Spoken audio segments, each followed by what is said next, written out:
Hello, I'm Dylan. And I'm Kiyan. And this is Trust Your Doctor, that podcast where we bring up the randomizer 7 weeks after introducing it, and after 7 weeks of ignoring it, because this week we watched The Leisure Hive.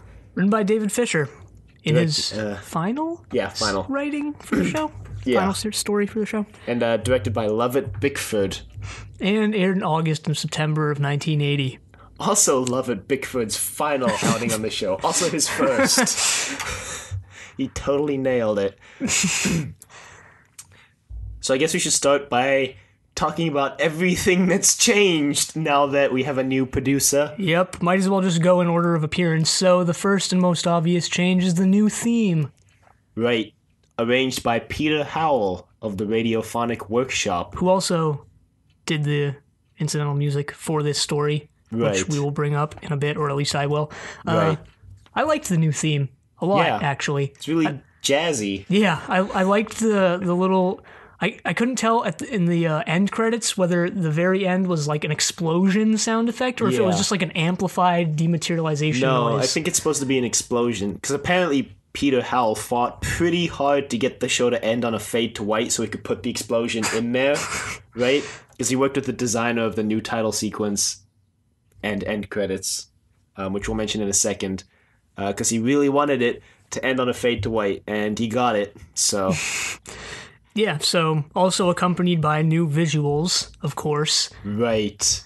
I know, we had who designed... Okay, Sid Sutton. Yes, so now instead of going through some strange warp tunnel, you're just going through space, but it looks pretty cool. Yeah, and we get Tom Baker's face in the stars. Which is nothing. Well, his face is nothing new. It being in the stars is pretty new. And decently well realized. Yeah, and of course we now have the new logo, the neon logo. The totally 80s logo.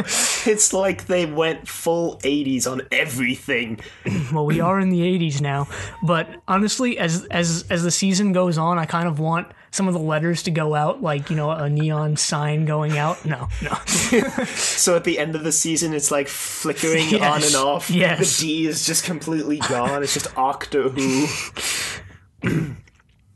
That would be funny. Yeah, no, I'm kind of weird. I'm trying to think now of something funny you could spell with the letters in Doctor Who, but I can't think of anything.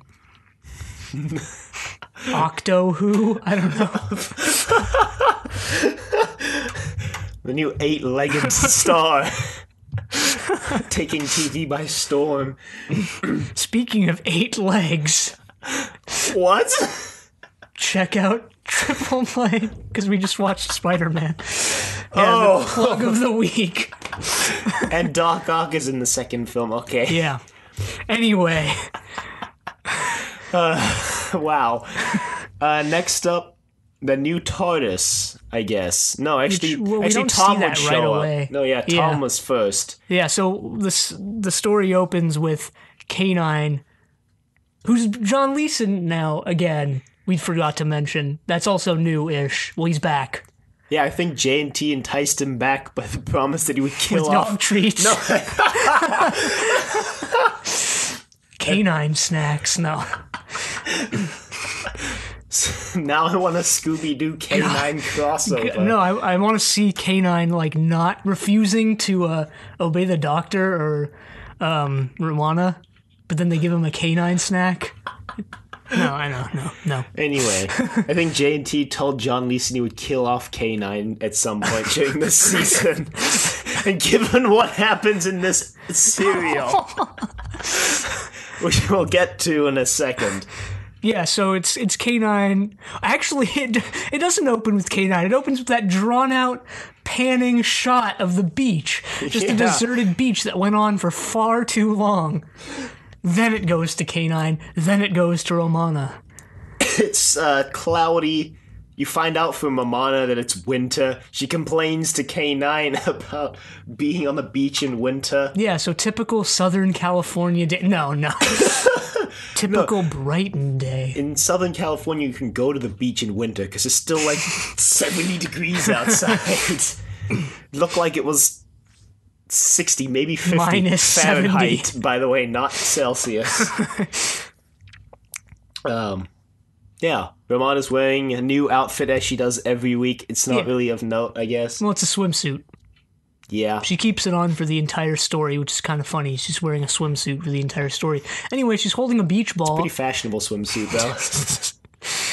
She's kind of complaining about something or the other. I don't remember what. And then she throws the beach ball and lands in the water. Well, she tells K9 to fetch, so he goes along. And then she realizes she threw it into the water. And she's like, no! But it's too late. K9 just goes into the water for some reason. I mean, does he not know what's going to happen? Did the doctor not build in, like, self-preservation into K9 circuitry? Maybe he just doesn't care. Maybe he's ready to end it all. I must go. My people need me. Anyway, yeah, he kind of breaks. He blows up. Sparks. Romana goes to the doctor, who's getting a great suntan there on the beach. No, actually, he's just taking a nap. They talk about K9 being on the fritz. Well, yeah, because she dumps K9 on the doctor. Yeah, no, they kind of talk about it for 5 seconds, and then they never bring it up again. So, I mean, did K9 just die here? They bring him up at the end of this serial. But if you want to see what her outfit looks like, I just remembered I used a promo picture for this serial in the banner for Trust Your Doctor. Huh. But it's the one that fit really nicely into the U that we'll never find one that fits as nicely again. It's okay, we're not going to need another U until 14? Yeah, I guess. You're right, actually. Anyway, now would be a good time to mention the time-stamped episode notes, which you can find on the website or on YouTube, which we started doing because a lot of podcasts do that, and we kind of just wanted to start doing that too. So. Yeah, so starting from this episode, we're also hopefully going to be going back and adding time-stamped episode notes to our old episodes, but no guarantees that you'll start seeing those for a couple weeks. Right. Because that might take a while. Yeah, so here we probably put in an image of Lalla's outfit, which you can probably check out, and we'll probably put an image here of Tom's outfit. Sort of fourth wall breaking, almost, not really.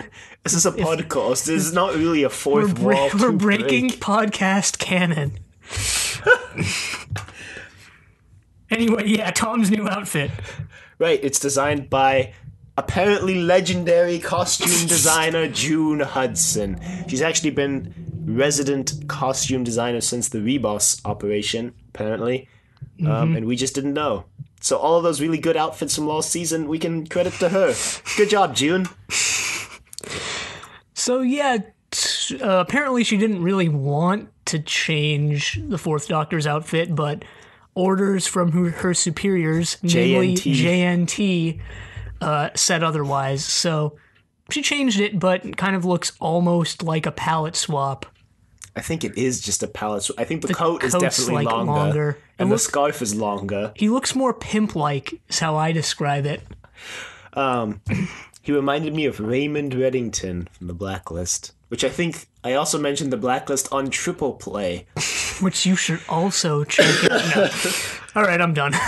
We're done. No more Triple Play plugs for this episode. But it's kind of, I guess, burgundy / like maroon. What actually is the difference between burgundy and maroon? I don't know, but I'm just going to make up the explanation that burgundy is darker, because I kind of think it is. I'll go look it up, and maroon will be the darker one. He's got a scarf that is now no longer bohemian, as it was described by many people. It's just purple, red, and orange. Yep. And actually plays an important plot role in this serial, which I thought was pretty cool. Not the colors, that is, the scarf itself. So really it could have been the old scarf. Yeah. He's got question marks on his collar wings. Does he? No, I didn't notice that. They're kind of difficult to see with the scarf and everything. And it's the kind quality. Of JNT trying to be mysterious. If you've seen the Fifth Doctor's outfit, he has pretty prominent question marks on his collar wings as well, so yeah, so that's Tom. It's a pretty interesting outfit. I wouldn't say I like it any more or less than the old one. It's a change. Yeah. Then Romana continues complaining about how they bypassed the randomizer yet again. Don't know why. Don't know why she found need to complain about it here when they've already done it like 25,000 times already. So, well, probably because in all the expanded universe adventures between last season and this, where there's probably an explanation for why the Doctor changes his outfit, they didn't bypass the randomizer. Oh, I remember she was complaining about being on Brighton Beach. Because K9 was telling you about all these sick other vacation destinations they could have gone to. And then when she gets to the Doctor, she's like, we could have gone to all these other places. And the Doctor's like, oh, tell me about that one. She's like, Argolans, I think it is. Yeah, where they've constructed the Leisure Hive, or Leisure Hive. Did they actually call it that? Or was that just the title of the story? I think Romana just mentioned it once when she was explaining to the Doctor what it was. Yeah, basically they had this nuclear war not too long ago, I guess. Yeah. It was like long enough, like within the last century. 20 to 30 years, I think. It was at least 40, I remember that. 40 to 50 years. Anyway, yeah, they've amended their warlike ways, and now they've turned it into a hot vacation spot. Hot due to all the radiation. But yeah, kind of... It's not actually much to do there. Well, I think we just didn't see all the cool attractions. That's what I'm No, I think thinking. there's actually not a lot to do there, because when the Doctor and Romana arrive, they're having a crisis because not a lot of people are coming to the Leisure Hive because they don't have a lot of attractions. Oh yeah, right, they're about to go bankrupt, because this is when we cut to that council chairman who were like, we're about to go bankrupt. Yeah, the chairman who dies like in 10 minutes from now, Merrick's. Yeah, so these are the Argolans. The Argolans. Mm-hmm. Their hairstyle looked like the Super Saiyans from Dragon Ball Z. That's what it reminded me of, but they're also green. Yeah, they got, so kind of like the green, what are they called from Dragon Ball Z? The green guys. I didn't watch Dragon Ball Z. The Namekians, that's what it was. What? Anyway, I was just going to say they have pine cones embedded in their hair. Yeah. Yeah, they do. Were they green, though, in episode 1? Or yeah. They were? Because into they're episode like 2, I was like, whoa, they're green. Were they green in episode 1, or did I just not notice it? Yeah, they were. That's weird. They might have been slightly more yellow tinted in the first episode, which is probably just a product of the video being held in storage for so long and this being filmed a long time ago. I don't know. I think it might have been the lighting in one of the rooms or something, because there were some shots where they looked less green, but it really doesn't matter. So, yeah. So they kind of wander around. Well, they go. We follow this tour. We cut to this tour, and these visitors, I guess, are wandering around and. The tour guide's like, look at this cool invention we have. Yeah, they're developing tachyon technology. Apparently that's real. I've never heard of it before. If you would watch Star Trek, you would have heard about it every other week, because the plot ex machina resolution every week is, we're gonna use the deflector dish to channel the tachyon beam, or something of that nature. Huh. I don't know. Is it from Star Trek, or is it like actually a real thing? No, tachyons are real things. I think Star Trek just use them as a plot device. Was a bit overly affectionate with using the term tachyon, because pretty tacky. Wow. I was gonna say, because tachyons, like, it sounds sciencey, but it's also just kind of, it's like understandable enough for a layperson to kind of understand it. So I guess that's why they did it. But anyway, the Doctor and Romana just materialize in, and no one seems to notice at all. They just pop out of the TARDIS and like, hey, that's pretty cool. They've got like a cloning thing going on. I mean, this kind of begs the question, what was even the point of the first scene other than A, to get K9 out of commission, and B, to have that cool cutaway sequence or the zoom out where it's like the black circle type thing where it's space. I guess it was just to establish that the Doctor and Romana are on vacation. They're always on vacation. I guess also maybe they wanted to, like, maybe J&T wanted to try wrap up some of the loose ends of the Williams era, which is probably why the thing happens with the randomizer later. Because he doesn't want to be beholden to the previous era. Maybe he wanted to reestablish the characters as his own. With worse dialogue than we've seen for the past 12 weeks. Well, we didn't mention, so the new script editor is Christopher Bigmead. We didn't actually mention that. And he wasn't actually hired by the time this story was being written. So this is actually, I think, the first time that the producer actually commissioned a story and not the producer and the script editor together. So, yeah. Another first. Yes. There's even one more that I can mention. This is the first serial and probably the only season of Classic Who were executive producers credited. And that is the illustrious Barry Letts, who has apparently not left the program. Apparently something was going on within the BBC and they wanted more oversight for Doctor Who, because normally the job Barry Letts did was handled by the director of serials, who oversaw kind of all the BBC programs. But yeah, Barry Letts is executive producer. He's even higher than JNT. Debatable as to whether that's a good thing or... Come on, it's Barry Letts. Yeah, but come on, it's JNT. With that one story, we can't judge JNT. No, I think we don't like story. JNT. I don't think we like JNT. I haven't formed an opinion yet. I'm just going to judge him already. Well, save your judgment for later when we find out that he is the only person keeping the show alive through the Sixth Doctor's era. Anyway, back to the story at hand. The Doctor and Romana watching as this man gets brutally ripped apart. Yeah. Well, first it's Argolan, who seems to have no problem having his tachyon clone thing torn limb from limb. And then they invite a guest into the machine, and they do the same to him, and he screams in agony. Yeah, they tear apart the real one. Or maybe they don't. All we know is he ends up in the medical bay and dies, so... Yep. We're already off to a good start. And, I think pretty much everything that happens in episode 1, the Doctor and Amanda kind of wander around for a bit. They end up running into the council where, Merrick's has already died and his wife has assumed control. Yeah, Mina. Sorry, Morix, not Merrick's. So Mina's in control, and, the Doctor and Amanda wander around and stumble upon the tachyon generator, and they realize it's, really sketchy. Yeah, the Doctor goes in for some reason. Don't actually remember why. And then he screams in agony. Yeah, and then in episode 2 it's revealed that he just escaped out the back of the machine. With the sonic screwdriver. Ah, yes, the trusty Sonic. So, they get taken to... the council because they're intruders. Yeah, or no one knows why they're there. They think that the Doctor and Romana are the Earth scientists. Oh yeah, power of the Daleks.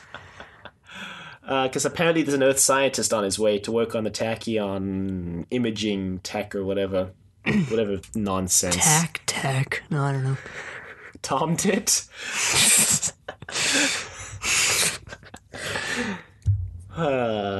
So, the Doctor says that he can help. So, he goes with Hardin? Was his name Hardin? I don't know. I don't remember his name. Then they go to work on the tachyon stuff, and Romana ends up being more help than the Doctor because the Doctor goes to explore a bit, I guess. We didn't mention that they saw the experiment from Earth. Or maybe that's in a little bit. But anyway, they see this experiment that the scientists bring from Earth, which is like rejuvenation technology using tachyon technology. Yeah, and that's what they're to work on. Whoa, because the Argolans are all dying, and later we learn that they're sterile due to all the radiation, so... Yeah, and every time they get closer to dying, a seed pops off the pine cone embedded in their head. Yeah. Another effect of the radiation was that they age super fast near the end of their lives. Yeah. So that's why they're all kind of dropping like flies. Even though we've only seen Morix die, and we don't actually see another Argolan die for the rest of the serial. Well, we see one who we think dies, and then doesn't, or gets revived. It's not exactly I don't really clear. know, but anyway. Yeah, as soon as the Doctor and Romana see the Earth experiment, they're like, looks like a fake. And Romana's like, yeah, it's a fake. Yeah. And the scientists are like, are they going to find out it's a fake? What if they find out it's fake? We'll be ruined. And I'm like, they already know it's a fake, guys. Yeah, because it's Stimson who... Stimson then tries to escape. He's like, okay, Hardin, I'm just gonna, go over here. And then he tries to get to the spaceship, but he gets stopped by an Argolan guard, and he's like, okay, oops. And then he goes to wander around a bit more and he finds a dead person. I guess this was supposed to be like a dramatic reveal, but we've never seen this person before in the serial. Or it's the visitor that was torn limb from limb in the beginning. I'm not really certain, but either way, it doesn't make it any better. Well, we find out kind of what's going on later, but it doesn't really... Explain it? Well, it explains it, but at the same time, you're not really invested. I thought the political intrigue was pretty good. We should mention Pangle, who's the son of Morix and Mina. It's important. Yeah. With a quote-unquote son. Yeah, okay. Way to give it away. So Romana and Hardin are pretty confident in this technology. In fact, they're so confident they decide to throw the doctor in there. Yeah, Romana convenes with Hardin, and Hardin reveals that they actually just faked the experiment, and Romana takes a look at some of the equipment and says that they're nearly there. They're nearly to the point where it could actually work. Yeah, they just need a reverse spatial buffer. Whatever techno-battle they had for that. Yeah, so then they kind of fix it up, and yeah, they're so confident. Like, they decide to test it out on the doctor. Also, because the doctor's lifespan is probably longer than anyone else's there. Except Romana. Romana's younger than the doctor. Yeah, She's Romana more alive. would have been the more likely, or the better test subject here, so... Whatever. They test it on the doctor anyway, and he comes out looking like, Santa Claus. Oh, I was going to say Leonardo da Vinci. Yeah, that too. Do you think... Was that Tom Baker? Yeah, no, I'm pretty sure it was Tom. Yeah. I was just about to ask if you think it was a wig or not, which I guess it would be. Well, I guess it was like, yeah, a bald cap / wig. 'Cause, well, it was like a wig, but... That'd be a pretty big bald cap for that mop of curly hair that Tom carries around. Well, no, I mean, it was like sort of the antithesis to most wigs. Because, like, you know, normally if you're going bald, you wear a wig, but here it's, you know, he's wearing a wig to look balding. Anyway. And his big white beard. Yeah. So that clearly worked. Yeah, I think he got aged 300 years. No, it was 500, and then later 500 years. Pangle tries to age him 1,000. So he's 1,200 now, apparently, which would make him 700 before getting aged. Yeah, which I think actually contradicts his age as stated in something else before. Wasn't he stated as being like 750 or something before? So it kind of makes sense if he's rounding down. I guess. I don't think anyone actually keeps track of the doctor's age. I'm sure there are people out. I'm sure there are people out there who care, but we're not those people. There are people who care. Doctor in Reboot claims to be 1,200 now. Everyone's like, It's a losing battle to try to keep track of his age, like the Dalek continuity.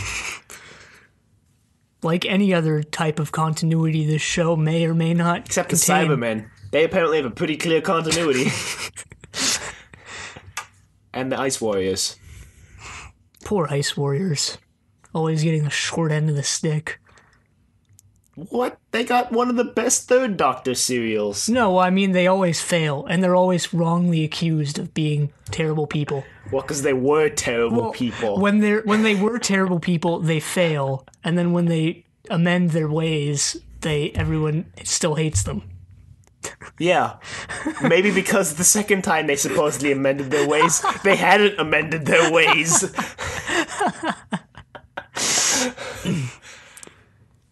Still waiting for them to show up again. Really like the Ice Warriors.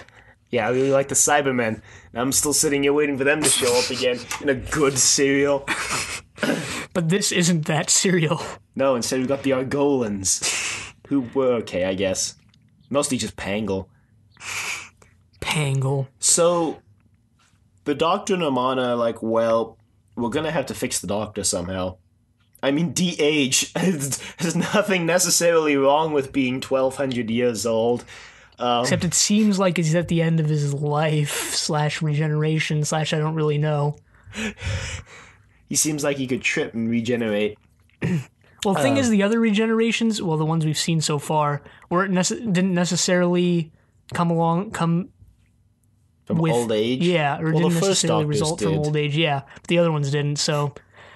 I'm not going to exactly care that much, but whatever. So they wander around some more for a bit, and this is when... So I think we forgot to mention the exact deal that was proposed earlier during the council scene, but these... Yeah, we also didn't mention the entire other species who's kind of important here. Well, there's a human delegation, I guess, of some sort, and they're like, hey, the Fomasi, who are the people who fought the Argolans in the war that made the planet uninhabitable, want to buy this planet from you, and they're like, what'll happen to us? Mina's like that, and they're like, well, I'll just, yeah. So they obviously refuse. The Argolans don't want to sell their planet. Yeah, they'd rather commit mass suicide instead. Well, thing is, since they're sterile now and they're all going to die pretty soon, they decided to devote their last presence in the universe to good. So that's why they create the Leisure Hive and perform or test all these scientific thingamabobs. Yeah, that's a good word. Which apparently amount to nothing, as far as we know at this point, because someone mentions that their 40 years of experimentation have not resulted in anything. So yeah. Also, who would want to go to a vacation center on an irradiated planet where you can't even go outside without dying? Well, it'll be 300 years before they're able to go outside again. But hey, you gotta hand it to the Argolans. You know, instead of just giving up on life, they're like, we gotta do something good before we go extinct. Except true. Pangle. That's true, but I thought you were going to say you got to hand it to the Argolans for being able to sell a vacation place on a planet you can't even go outside on. Well, see, that's where they completely miscalculated because they're going bankrupt. So were they using the vacation, like the Leisure Hive, to launder the money they were using to fund their scientific experiments? I don't know. Maybe they opened the Leisure Hive to fund the experiments. Who knows?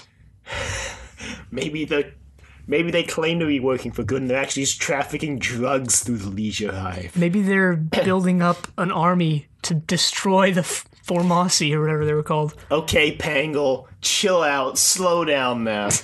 We're not at that part yet. So in episode 3, the delegates reveal that they're not actually for the Fomasi government. Right, they're from some crime organization. Except they don't say it's a crime organization, they just say it's a private organization of Fomasi, and we have the ability to collect lots of money in a short amount of time. Obviously, this is pretty shady. What were they called? They had a name, and I want to say it was the Black Hand, but it wasn't. I mean, it wasn't supposed to be like a World War I parallel. The West Lodge. Oh, the West Lodge. Guess I was completely wrong there. I think this might be completely off, but that might be a reference to the totally corrupt U.S. political group of people, Tammany Hall. Maybe. I don't know, though. That's actually what it reminded me of, and I only just remember that now. I remember hearing it in the seal, like, that reminds me of something. Tammany Hall. You should have checked out the show notes to find out what Tammany Hall is. So, you don't actually find out the criminal organization yet. Romana and the Doctor actually get arrested. Pangle has basically taken over the government. Yeah, now that Mina's dying. Reminds me of the upstart Silurian. Oh, God. I just really wanted to make that reference. Guess now would be a great time to mention Tagana. I knew it. I knew that was coming, too. Anyway, so Pangle arrests Romana and the Doctor and throws them in jail.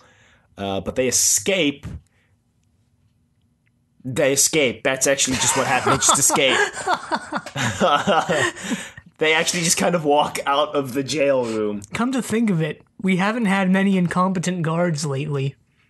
That's true, but on the other hand, we haven't had many guards. Period. Yeah. So they're having this conversation about how the Argolans are sterile and they're all dying, and then Pangol's like, how old do you think I am? Because the Doctor actually mentions to Romana that it's kind of weird that they're all old and dying, yet Pangol seems to be pretty young. Yeah. He's also got black streaks in his hair. He's going through his emo phase. Kylo.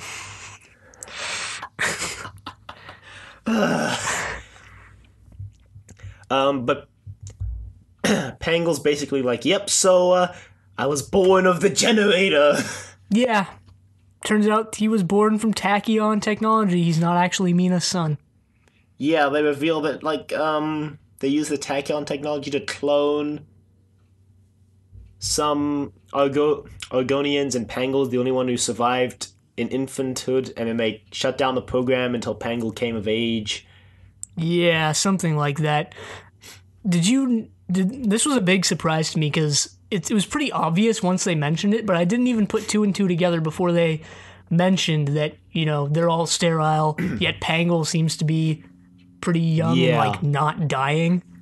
That's actually one of the things I liked about the serial is that in hindsight, it's actually really obvious that he's kind of really sketchy, but, like, watching it, I didn't see it coming at all. Maybe we just weren't paying enough attention. I don't know. Maybe. I don't think so. There's also that other big plot twist that you couldn't possibly see coming at all. Which I think is pretty soon, actually. Well, Romana... Okay.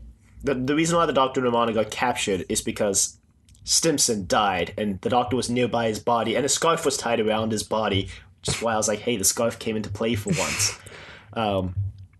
His scarf was tied around his body, so they thought it was the Doctor, and now the Doctor's gone to investigate again, and Romana is in the machine fixing something. Ex Machina. No, anyway.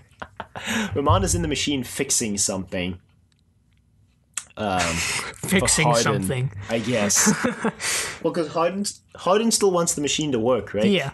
So she's fixing it for Hardin. Even though I think at this point it's also de-age the Doctor. Yeah, I think at this point it's been revealed that Hardin's initial experiment was a sham, and he was kind of discredited because of that. Yeah. Maybe if it hasn't happened yet, it happens pretty soon. It has, because when they get captured, Pangol's like, yeah, it was a fake, so we should just throw Hardin in jail. And Mina's like, no, it's our only hope. Hardin, you can go work, but not with Romana. Help us, Hardin. You're our only hope.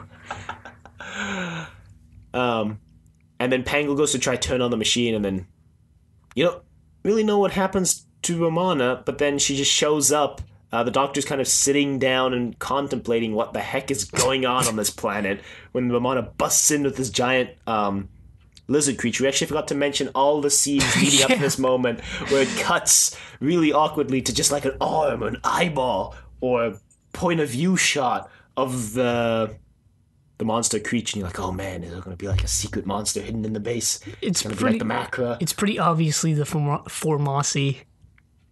And yeah, it is. But they don't look like reptiles. They actually look like a cross between an owl and a grasshopper. And they talk like a grasshopper. And the Doctor sort of can understand him, but he kind of gets super excited when he sees the human delegation on the view screen. So the Doctor's like, guess we're going to the council room. So they bust into the council room, and the humans are unmasked, and they're actually Formasi. This is when my suspension of disbelief fell apart. So like, how did I fit that head underneath that human head? What? It was also just like, what does this have to do with anything? I mean, they were pretty... I don't know. This is when it was revealed that they were a criminal organization on the Formasi planet. Yeah, but how does this play into the plot at all? I didn't really get it. Were they just there to spy or were they saboteurs? They were there to try to get the planet. No, they were there to instigate the whole Pangol madness thing because they're trying to get the planet, and Pangol's like, no, we're going to raise an army and destroy you. And yeah, all right. It reminded me of that thing I wrote where they unmasked. Okay, never mind. I might mention that at some point in the near future, but... Well, so they throw West Lodge into the Formasi spaceship, which has appeared now. They capture them in like this web thing. It's like a grenade. He throws it. It explodes. And then they're covered in web. He's like, the fibers should hold out for the next few hours. I honestly thought he was just about to commit murder. He's like, these are criminals, and I'm judge, jury, and executioner. Death by grenade.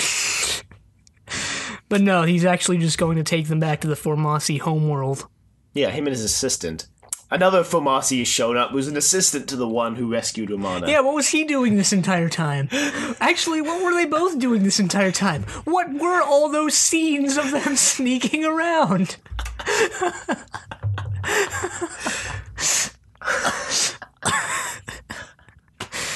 I like to imagine that.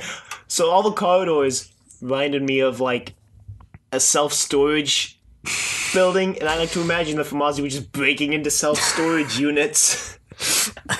It's honestly what I thought they were doing the first time they came on, because I think the first scene was like a Formasi arm grabbing a lock, and it's like, Maybe they were just super corrupt political ambassadors stealing things on their diplomatic visit.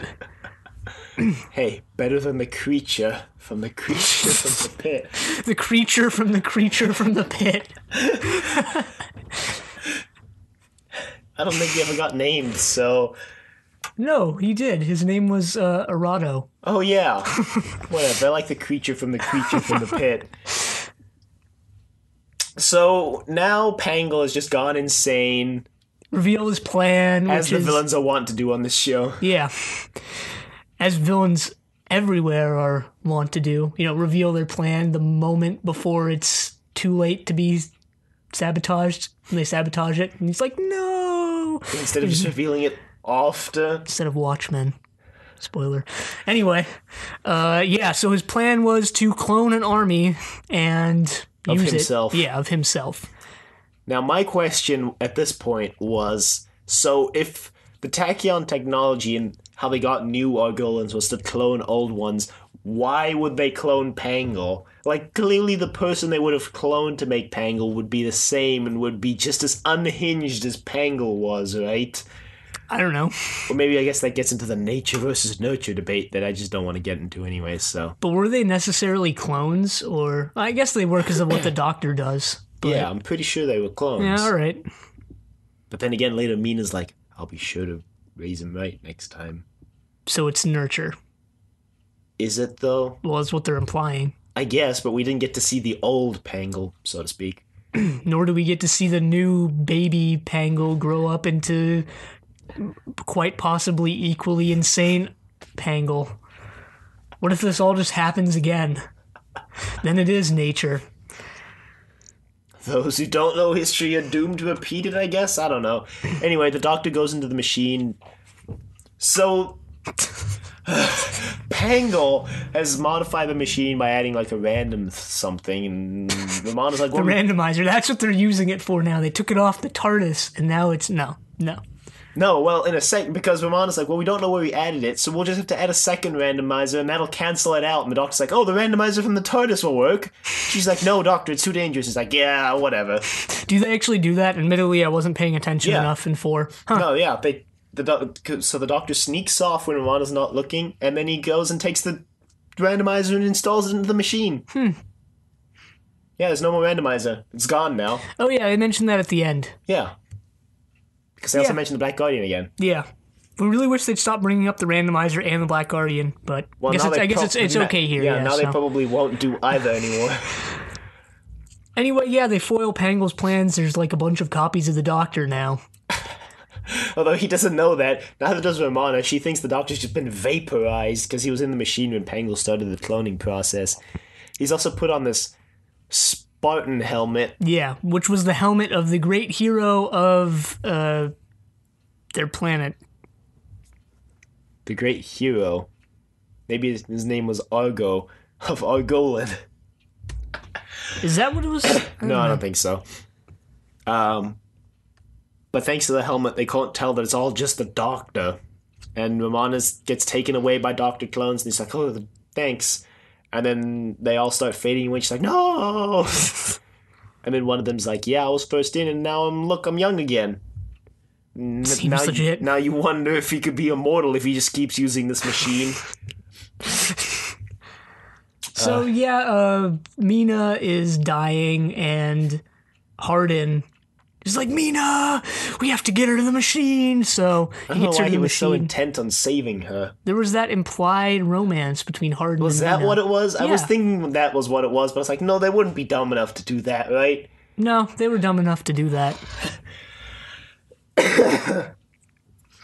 I'll just justify it by saying Mina was the only person who was nice to Hardin besides the Doctor and Amana. Anyway, he shoves Mina into the machine, and Pangle's like, no, it must only be clones of me. So he goes in the machine too, and the Doctor said it to rejuvenate, so they both get younger, and Mina's okay, and Pangle's a baby. Yep. And that's pretty much the end of that. Yeah, it actually is the end, because now the Doctor and Amana, the Doctor makes a funny, witty quip. It's but like not as witty as when probably Adams the best line of the serial. Editor. He's like, oh man, I need a vacation. And Amana's like, we're on vacation. And the Doctor's like, oh, I want to get back to work then. And Amana's like, we don't have a randomizer anymore. And the Doctor's like, yeah, whatever. The Black Guardian doesn't care. So they just go into the TARDIS and go away. Did we mention the new TARDIS prop? I don't think we did. No, we did. Did we mention that it's fiberglass now and not wooden? Yeah, we did. Okay. I think. I know we mentioned it before we started recording. I don't think we mentioned it was designed by Tom Yardley Jones. Got to give him his due credit since we gave everyone else who designed something new their credit. And now we've mentioned it. Yep. So, yeah, I really liked the music in this serial. Turns out all they needed to get a fresh take on the score was to kick Dudley Simpson off. No. I'm just kidding, kind of. Although I really did like the music here, even though it was all 70s-ish synth stuff. Yeah, I guess that's just Peter Howell. It's also all in a really strange key. Peter Howell, I think, is... So the new Doctor Who theme is actually not in the same key as the old one. The arrangement, that is. It's in F-sharp minor, not E minor. Peter Howell said that made it really difficult for everyone ever who wrote incidental music during the time that they used that theme, because the incidental music would have to end in the key of F-sharp minor so that it could transition into the theme well. He's like, that just made it difficult for everyone. But no, it was really good. I actually specifically made a note about it. Better than the previous weeks have been, but then again, maybe we've just gotten accustomed to Dudley's music. Yeah. And we'll go back and be like, yeah, it was really good. If we go back. This serial had a lot of BS plot twists. But they were still... No, they were enjoyable. I was like, wow, that's really cool. And then when you think about it, you're like, wow, that's kind of lame, but I did enjoy this serial. So yeah, I think this was David Fisher's best work. Obviously, the dialogue wasn't perfectly up to par, but that's not necessarily David Fisher's fault. I mean, it's partially his fault, but not totally. I liked Creature from the Pit. I liked this better than Creature from the Pit, because I think it did the political intrigue better than Creature from the Pit did. And that's what I think made this serial interesting and pretty good. But it didn't have the bandits. I mean, no, but it had Hardin and Stimson. No, this serial was very enjoyable. Which contradicts what we've heard about Season 18. So maybe we'll just love Season 18. Who knows? It's a possibility. But the serial definitely did have a different feel than the whole previous season. It's the dialogue. It's definitely the dialogue. It's a lot less funny. That part's very obvious. And the cuts were a lot quicker. There was a lot less... I guess wasted video, because the cuts were pretty rapid in this serial. Despite that, though, this serial went horribly over budget. Yeah, thanks to the director who, because he went over budget, never worked on the show again. Thanks, JNT. And other than that, yeah, I'm curious to see where this era's gonna go. JNT and Bidmead. I think Bidmead only lasts one season, so... and JNT continues till the end of the classic era, so... Yep. He's here to stay. What email us at thedoctor@decorative.com. Questions, comments, concerns, angry rants, love letters, thoughts on the new time-stamped show notes. I just had to mention it one more time in case we hadn't hammered that point home. Right, those are also in the YouTube description if you're one of the one person who listens to these on YouTube. I don't think we mentioned that they're in the description, but they are. Easy to find, easy to navigate. Other than that, yeah, YouTube is at Trust Your Doctor. iTunes is at Trust Your Doctor. Leave a rating if you like the show. Tell your friends about the show. We're obviously winding down the Fourth Doctor's era, so now is a good time to pick up the show if you're a new listener or if you have no friends who want to get into it. It sounded like you said if you have no friends and you want to get into it. If you have no friends and you want to get into the show, that's good too. Welcome. We can be your friends vicariously through the internet, I guess. I should stop talking now. Also check us out on Facebook and like us on Facebook, Trust Your Doctor, and also check us out on Twitter at TYD Podcast and follow us on Twitter. And next week we continue season 18 with Meglos. But until then, the end.